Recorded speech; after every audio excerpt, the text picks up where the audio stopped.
since about 2001, we've been on a roll. Even before that, really, with Gulf War I. That was really the signal for a whole new series of changes to take place worldwide in geopolitical restructuring.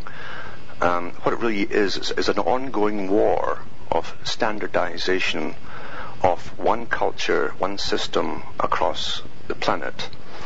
And within that one system, you have all the systems, education, finance, etc., etc., etc. Plus you also have the big foundations at the top that really truly guide politicians. They buy and sell them. In fact, they put them into power. Many of the politicians at the top, most of them are all members of the CFR, as most listeners know. So we're simply working through a script that works intergenerationally, and Professor Carroll Quigley summed up this organization very well, being the historian for them. He was the authorized historian for this world society, and he was for everything that they were doing. He objected a little bit about some of their methods, about keeping secrecy from the public, but basically he said that foundations, and in the 1800s, big foundations sprang up on behalf of the big banking families, international, and they literally guide, control almost every facet, including education, of societies across the planet. They fund the universities, they fund academia. So we're shaped. You see, we're shaped along a particular path. But they literally started off with eugenics being at the top of their list, and that basically in a post-industrial society that they saw coming in the 1800s, they considered there would be too many people on the planet. They had to reduce the population to make them manageable. And some of their founding members of some of their branches, like the Fabian Society, George Bernard Shaw, he's up on Google there, an old talk where he says eventually the public will have to come to us. And he classed himself amongst the superior type of evolved type of human. He says eventually people will have to come to us and justify why we should allow you to live. Why we should allow you to live. Yes, and so literally what you have, it's not good enough to be born anymore and simply to exist. 30, 40 years ago, if you asked an average person, what are you all about? They'd say it's none of your business. You didn't have to justify your reason for existence. It was taken for granted. You live, I think, therefore I am, and that's all there is to it. Now, in this new brave new world they're bringing in, that the Huxleys wrote about in the 1930s, on behalf of these big foundations, we find that now they're basically saying that through propaganda that you must have a purpose to serve the world state. That's also part of the charter for the Council on Foreign Relations. I wonder, Alan Watt, is if one thinks, or they do, or whatever the term is, correctly control the world, control the people with the money and everything that we'll get into tonight. Well, why does it need to be one culture or one world or one currency? I mean, as long as you control it anyway, why get the people all feisty and scared with moving to one? Just keep them the way they are. As long as you control it, what does it matter? With them, it's not good enough. They like everything to be tidy and formatted. We're dealing really with a mentality that's the ultimate control freak, you might say. And having everything, people doing their own thing within a system is not good enough. They want a standardized world culture, because the bottom line is to program people like computers, generation to generation, along the same format. If we're all living within our own little spheres, it's more difficult, it's more time-consuming for them. But if it's a standardized world culture, now the world culture will not be American. You see, they're using the U.S. and the finances and the military power of the U.S. to bring it all about. But it's to be a new global culture. If you noticed since 2001, pretty every freedom that we thought we had has been taken from us. And it hadn't stopped yet. So the old American idea of individualism, which the U.S. was known for, that's why it stood up across the planet, it stood out, was individualism. That has been classified at the United Nations as the most extreme enemy of the world, and peace is individualism. We must all be the collective now, you see. a massive kind of socialist. Absolutely. Fabian socialism to the extreme. Mm-hmm. It's more far left as far as the way of ruling us. You see, they're using collectivism, as the Club of Rome said, for massive bureaucracies worldwide to rule the people. But at the top, all the writers, the major writers in the last 100-odd years, like Charles Galton Darwin in his book, The Next Million Years, and he's a grandson of Charles Darwin, he said, we, the elite, will not alter ourselves, but we will literally alter genetically the masses to serve us better. He says there's always existed a form of slavery with a dominant minority on top. He says, I presume there always will be. Huxley said the same thing because they were basically members of the same family. And they said that they must retain their ability for self-preservation because they will be making the decisions for survival of the planet. But the masses won't need that. We'll be dumbed down, genetically altered, run by experts. We won't have to think or decide about anything. It'll be done for us from cradle to grave. And that's what they call world peace, when we basically are unable to even think about fighting back.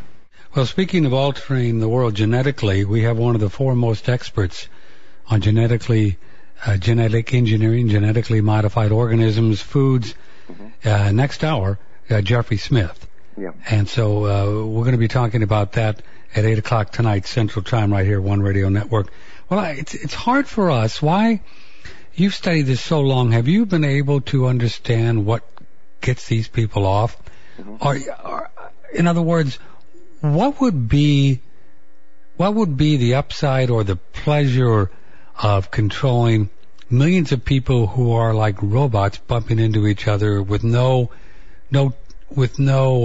resistance, just kind of mind-numbing people? That seems like a very dull kind of existence for the people at the top. What could be the pleasure in that? When you go into, just follow history down through the ages, and you look at all the famous people and conquerors in history, now today we term them as psychopaths. Because Hitler's, Alexander the Great's, William the Conqueror, they had an incredible, we can't fathom the lust for power over others. We cannot even get into their mindset. It's so foreign to us. And because of that, we miss it often until it's too late, and they've already risen to power. But these wealthy families down through the ages intermarry each other. Now they become incredibly wealthy since they plundered. They start off plundering other countries. And those families that succeed them, the dynasties, end up getting all the tributes. Today we call it taxation, but taxation is tribute. And they end up phenomenally rich. But there's one thing about them. They do pass on their psychopathic tendencies to their offspring. And when you get the man and the woman, both from dynastic families who won through conquering and slaughter, you basically are marrying psychopath with psychopath, guaranteeing the offspring will also have that ability, that trait. The psychopath has one fear, and that's the public. Because he knows perfectly well what he's doing to the public. He knows he's robbing them. He knows that as far as he's concerned, that they are there to serve him. So they live in fear. There's always fear of rebellions, uprisings. That's what keeps them going. That's what keeps them going. They live in this incredible fear. That is why we're now under a world police state of total information collection. And when they say total, they mean all internet, all telephone calls, all communications. They must have every citizen across the planet, put down as completely predictable. Only then can they sleep well at night. That's why they're going to such incredible extremes. It's really spooky. So it's almost like you're saying, speaking of genetically altered, it's almost like it's in these people their DNA or their genes, or they're just breeding. Yeah. They breed themselves to be like this. Yes, and see, Plato went through this, and Plato is a hero to these characters. They always quote Plato and the Republic, where Plato talked about the aristocracy's right to rule, and he called the other people the its. The common people were called its. And Plato said, in his day, he said, we could interbreed the common ones, tall ones, together for tall offspring, for picking apples, short ones for mining, all that kind of stuff. So they knew, just like animal husbandry, they could create different varieties of humans for different tasks, and he thought this was a wonderful idea, because they'd already done it with domestic animals, you see. But today they've taken it a step further and went into genetics. And there's been so many articles come out, even since the Huxley's Brave New World. Yeah. In the 1930s, here they are talking about literally creating purpose-made people, ideal design, ID, that's what it really stands for the purpose that you are born and created to serve. That is we're now on the path to that. We have one thing standing between their goal and the present, and that's us. Because we still like to breed the old-fashioned way. They're trying to bring out a generation over the next 30 years that will be genetically enhanced or modified or even put together from scratch to serve them better, where they themselves at the top will not alter themselves. They want to alter the brain as well, you see, to be more efficient but more subservient. And at I think it was a Loyola University meeting in Louisiana, the first one, go one every year now, World Science meeting, to do with chipping the public, and it's always headed off by Newt Gingrich. From the very first meeting in 2000, the expert from Japan in bioengineering in the chip said, we have the chip now, the brain chip, ready to go. He says, once it's installed, we won't have a society as we know it, because you'll hear whispers of a central computers, regional computers going to you and to those around you. He says, think of it more like the beehive, where basically the central computers will be programming you for your tasks. And he said, this is ready to go. 600 pages were churned out from that meeting. It says, this is ready to go. The technology for this already. Yeah, it says, all we have to do now is convince a generation to take it, to accept it. And he says this will be promoted mainly through fiction, through novels, through movies, sci-fi, etc., cartoons for the young. They all think they're going to be big heroes, G-men, and etc., etc. And he said, it's intergenerational. These guys literally work intergenerationally. That's why they can always pull off their goals. They can change us over one generation, 2, 3. Now they're on a roll where they can program us and update us like a computer program every couple of years. It's so quick now. We adapt. You see, the human species, like Skinner said, the behaviorist, the human species adapts so quickly and so easily that they can therefore create any reality, and very quickly we think it's normal. And then they can create the next reality, and we think that's normal. We're in that phase now. Yeah, so then the internet is actually working to their advantage. That's why they gave it to us. Yeah.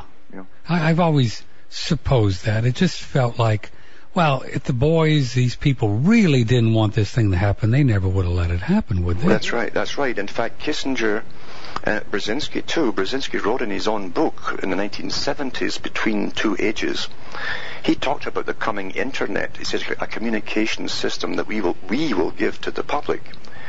He said up until then it would only be used by the military-industrial complex. But he said it really will have different benefits, but one of them will be to standardize the world culture. That's why Al Gore was given the task, at least the front task is a head piece basically, of promoting No Child Left Behind, everybody on a computer. And if you notice, step by step, they've dished out technology that they've always had in pieces to us, thinking we're actually on the cutting edge.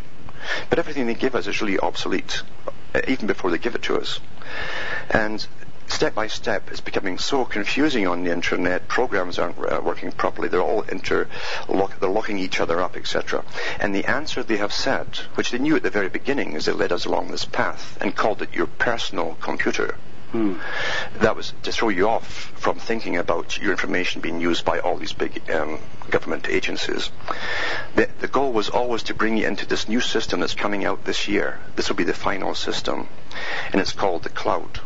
The cloud? Yes, and all major universities now in Europe are coming into the cloud. It's a system where you will be unable to store anything on your own computer. You won't need to. They'll say it's so easy. You simply sign on with them, you get a number code, you punch the number code in, it takes you in. Remote servers will hold all your data. They'll do all the virus scans. You'll do all the problem fixing. You'll have more time to play. That's the idea. But the thing is, you're now totally dependent upon them for everything that you use the computer for, because they'll give you access or not, and it will be used as a form of social approval or disapproval, meaning punishment. What do you mean by that, Alan? Well,